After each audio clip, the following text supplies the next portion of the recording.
With the curtain set to fall on the International Maritime Organisation's Climate Summit on Friday UK time, it's unknown whether the talks will deliver an ambitious climate outcome. Whatever the conclusion, Pacific nations have made their presence felt.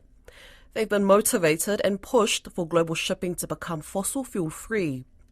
But the negotiations have also put a spotlight on Pacific countries pushing for full decarbonisation of shipping and the introduction of a carbon tax, and the position of the Pacific Islands Forum at the IMO. Calvin Anthony is in London and filed this story.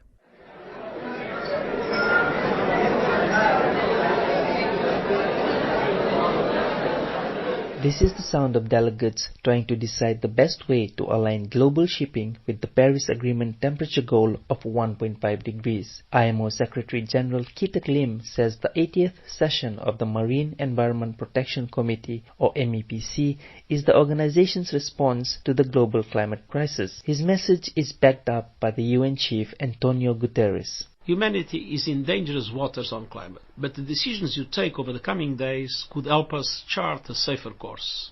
But as the meeting enters its final stretch, the feeling within the walls of the London-based UN agency is one of compromise for the self-organized Pacific group nicknamed the Six-Pack, who have been flying the region's flag at the IMO since 2015. A lot is at stake. They've been lobbying for the maritime industry to fully decarbonize by 2050 and for the adoption of a universal carbon levy. From Tuvalu, we have traveled far to come in person to this meeting to impress upon you that the outcome this week is a fundamental and determining the fate of my country. To Kiribati, it is not all about science nor economics.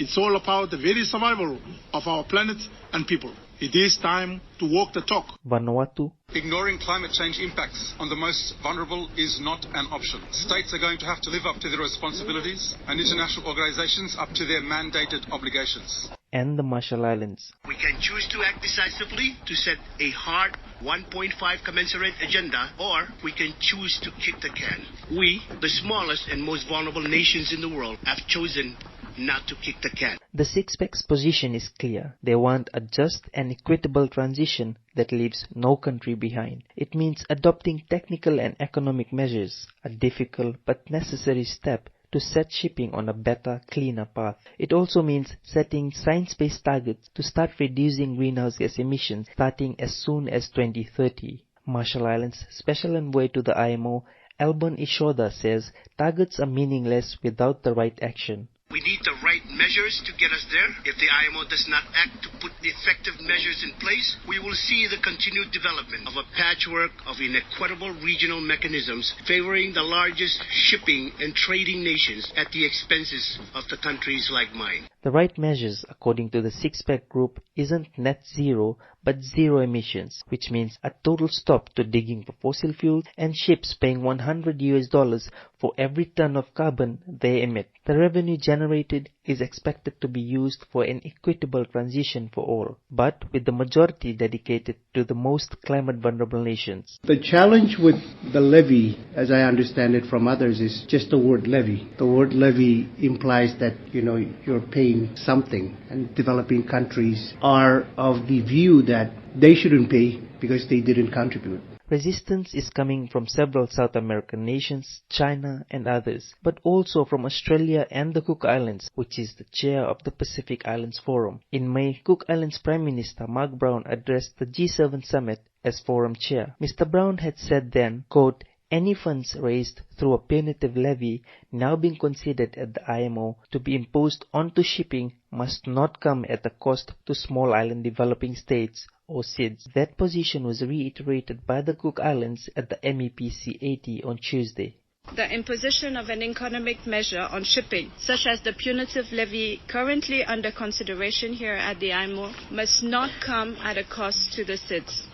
It's a view completely opposite to that of the Six-Pack.